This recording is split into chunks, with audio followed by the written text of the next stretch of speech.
Yeah, that's you're what I'm almost doing. back yourself, Yeah, right? Like, yeah. Almost now it's the point. Now it's getting to the point where it's like, are you doing too much?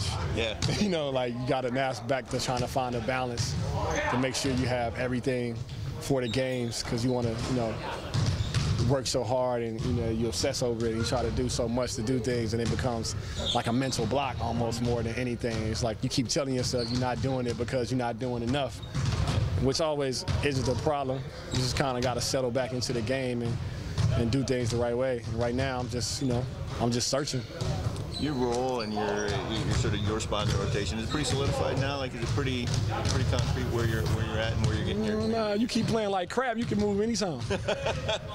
You don't make no. If you're supposed to make shots, you don't make shots. I deserve to be on the bench. Like I deserve to play 15 minutes if I'm not doing my job. Like I'm never gonna complain about if I'm not doing my job about not being on the floor. Like that's not even right as a basketball player. It shouldn't be your mindset. Like if you're not doing what you're supposed to do, you should be able to comprehend that. Like as a grown up, as a basketball player, as anything, like you should be able to figure that out.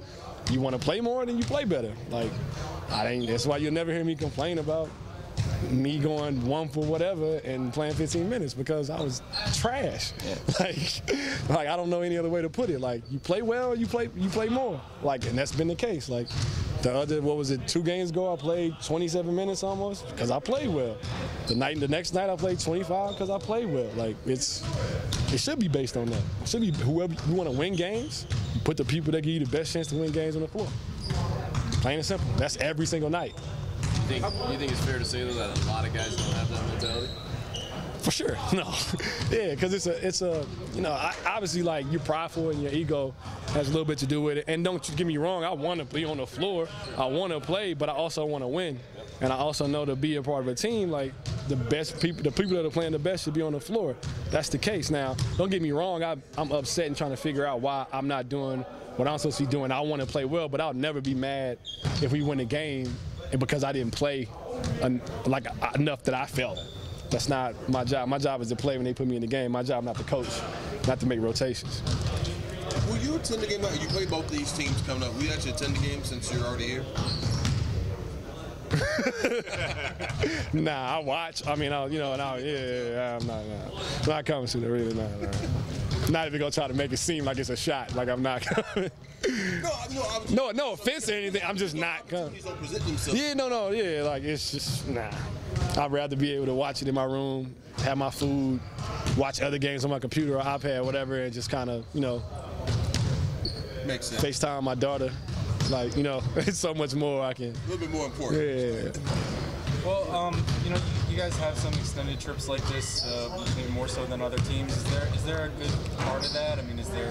This is crazy. I've never been in the city for had a 2-game road trip that was a week long. I never did this. So, but I mean, it's cool. You get to, even though I see these guys every single day, you get to do some stuff outside of basketball with them. Some guys might be a city they've never really been able to spend time in it. Some guys might have family here. They might be great for them, It's always opportunities that present themselves. Like one of my best friends for years got to come down, and we haven't seen each other in so long because he's not coming up to Toronto. Got to hang out with him yesterday and today some more. So stuff presents itself. Coach was calling it more of like a training camp mentality when you have these longer trips. Yeah, because you get a chance to have a practice like today where you can really kind of pick the tempo up and go hard and not be worried about getting rest for tomorrow's game. Like we have 2 days, so like you're able to get like a lot of playing in and a lot of stuff fundamental stuff that kind of slips away during the season because you don't get to work on just a box out drill flat out. Like you don't work on just regular shell defense all year because it seems so elementary, but at the same time, you need to refresh that stuff over and over and over to make sure you don't slip off of it. Because if it's not on your mind, it'll fall to the back. Is there a buzz in Toronto when you go back? Do you sense that fans are more excited about this team? I feel like it was like that before I got there. Like it's been like that for a couple of years now. I always felt they're coming in on a visitor team. You see the fans just if you're going out to lunch or something or coming in to shoot around, you see fans out on the street. If you just had an extra day in the city, you hear them, they come up, they say, they wouldn't be like impolite and talk crazy to you, but they let you know that they thought you was going to lose the next day, and things like that. And then now being there, I remember the first day I got there, I was going to take my physical. Like I hadn't put on a jersey yet, and people screamed my name from down the street. Like it's been like that. They love basketball and they love the team. Does that remind you of any time in Utah at all? Or? Utah, especially in my early years in Utah, it was like that. You know, being the only professional sports team, major, because, you know, there's the minor league baseball team.